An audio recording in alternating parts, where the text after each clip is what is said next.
My dear brothers and sisters, forgiveness in Islam is a beautiful quality. Allah loves those who forgive. The Prophet ﷺ taught us mercy, patience, and softness of the heart. But Islam is not a religion of self-destruction. Islam does not command you to forgive blindly, repeatedly, and endlessly when forgiveness becomes a doorway for harm, manipulation, and injustice. There is a difference between forgiving for the sake of Allah and allowing someone to destroy your peace, your faith, and your future. Allah is most merciful, but Allah is also most just. And in His wisdom, He warned us about certain people whose behavior, if tolerated again and again, will only lead to pain, regret, and spiritual damage. Today, I want to speak to you honestly, gently, and clearly about 5 types of people you must be very careful with. People you should not forgive in the sense of giving them access to hurt you again, because Islam teaches us to protect our hearts, our dignity, and our Iman. 1. The person who repeats the same harm without regret. My dear brothers and sisters, one of the clearest warnings we learn from Islam is that forgiveness is never meant to become a cycle of suffering. There are people who hurt you, come back with words of apology, promise that they have changed, and speak very softly when they fear losing you. But as soon as time passes and comfort returns, they repeat the exact same harm without hesitation. This pattern is not repentance. This is not weakness. This is not a mistake. This is a choice. Islam teaches us that true remorse is not measured by tears, emotional words, or dramatic apologies. True repentance is measured by behavior. It is measured by effort, by consistency, by humility, and by a visible struggle to stop the wrongdoing. When a person apologizes but makes no attempt to change their actions, that apology becomes meaningless, and over time it becomes a form of manipulation. My dear brothers and sisters, many good-hearted people fall into the trap of believing that repeated forgiveness makes them closer to Allah, but Islam never asks you to sacrifice your dignity, your emotional safety, or your peace in the name of patience. When someone continues to lie to you, betray your trust, insult your character, or emotionally exhaust you, and every apology is followed by the same pain, forgiving them again and again does not make you more righteous. It only makes you more exposed to harm. Allah is not unjust. He does not reward a servant for repeatedly walking into pain that could have been avoided through wisdom. The fire does not stop burning simply because you forgave it the first time. Allah does not tell you to place your hand back into the fire after it has already burned you and left scars. The Prophet ﷺ taught us that mercy must walk alongside intelligence.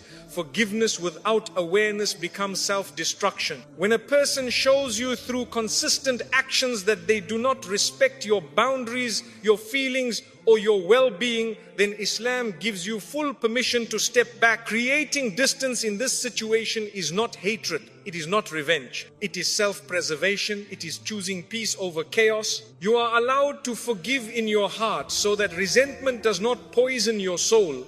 But you are not required to reopen a door that Allah Himself may be closing for your protection. Sometimes Allah allows people to reveal their true nature repeatedly so that you stop doubting the lesson He is trying to teach you. My dear brothers and sisters, remember this clearly. Forgiveness in Islam frees your heart, but access to your life must be earned through changed behavior. If there is no regret, no accountability, and no effort to stop the harm, then walking away quietly may be the most faithful decision you make. 2.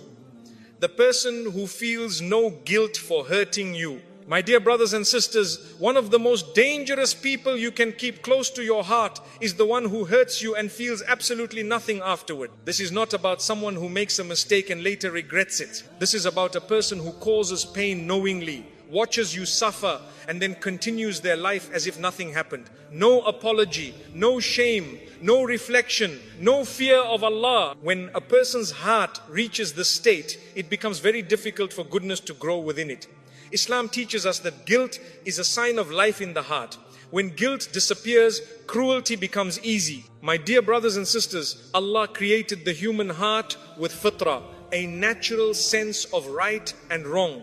When someone hurts another believer and feels disturbed by it, that disturbance is mercy. But when a person repeatedly harms you and feels no inner discomfort, no sadness and no responsibility, it is a sign that their heart has become hardened. Allah warns us in the Quran about hearts that become sealed because of persistent wrongdoing. Such a heart does not stop itself. It does not set limits. It does not think twice before causing pain again. Forgiving such a person by allowing them back into your life often leads to deeper wounds, because a heart without guilt has no brakes. Many sincere people say, I forgive because Allah loves forgiveness. But my dear brothers and sisters, Islam does not teach you to ignore reality. If someone can lie to you, insult you, betray you, or emotionally crush you and then laugh, justify themselves, or blame you for your pain, that is not someone who needs another chance. That is someone who needs accountability and distance. Forgiveness does not mean pretending that a dangerous heart is safe. Allah does not ask you to stay close to people who repeatedly show you that they have no mercy inside them. My dear brothers and sisters, understand this clearly. A person who feels no guilt today will feel even less guilt tomorrow. Each time they hurt you and face no consequence, their heart becomes more comfortable with injustice. Your silence may teach them that your pain does not matter. Islam does not tell you to remain in the presence of someone who normalizes your suffering. You are allowed to forgive them internally so that hatred does not consume you, but you are not required to keep them close where they can continue to harm you. Protecting your heart is not arrogance, it is responsibility. Stepping away from someone who feels no guilt is not coldness, it is wisdom. Sometimes Allah removes the feeling of guilt from a person's heart as a warning to others, so that you recognize the danger and choose safety. When Allah shows you a heart without remorse, believe what you see and protect what Allah has entrusted to you. 3. The person who uses your forgiveness as a weapon. My dear brothers and sisters, there are people who do not become better when you forgive them. Instead, they become bolder. They study your kindness. They observe your patience. They notice that no matter how much pain they cause, you remain calm, silent, and forgiving. Slowly, they begin to understand that your mercy has no boundaries. And when that realization settles in their hearts, they start using your forgiveness as a weapon against you. This is one of the most painful forms of betrayal because it comes disguised as trust. My dear brothers and sisters, Islam encourages forgiveness, but it never encourages someone to be exploited. When a person hurts you, you forgive them, and instead of correcting themselves, they repeat the harm with greater confidence. That is no longer a mistake. That is calculated behavior. They speak harshly because they know you will stay quiet. They cross lines because they know you will excuse it. They disrespect you because they believe you will remain patient. Over time, your forgiveness teaches them that there is no cost for hurting you, and this slowly destroys your emotional safety and self-respect. The Prophet ﷺ showed us that strength and mercy exist together. He forgave when forgiveness led to growth, humility, and reform. But when forgiveness led to arrogance and oppression, he was firm. My dear brothers and sisters, when your forgiveness feeds someone's ego and increases their cruelty, continuing to forgive in the same way is no longer virtue. It becomes permission. Allah does not reward a servant for enabling injustice, even when it is done quietly and with a soft heart. Many people confuse patience with silence and kindness with surrender. Islam does not teach us to disappear so that others can feel powerful. If someone uses your forgiveness to humiliate you, dominate you, or repeatedly violate your boundaries, then creating distance is not a failure of faith. It is a form of wisdom. You are not cutting them off out of hatred. You are stepping away because Allah has shown you their intentions through repeated actions. My dear brothers and sisters, understand this deeply. Forgiveness is meant to soften hearts, not sharpen weapons. If a person becomes more dangerous because you keep forgiving them, then the safest choice is to remove access. You can forgive them internally so that resentment does not live inside you, but you do not owe them continued closeness. Sometimes the most powerful lesson you can teach someone is silence, distance, and the absence of access to your life. Allah sees what you endured. He knows your intentions, and He will never hold you accountable for protecting your dignity when your forgiveness is being abused. 4. The person who damages your faith and pulls you away from Allah.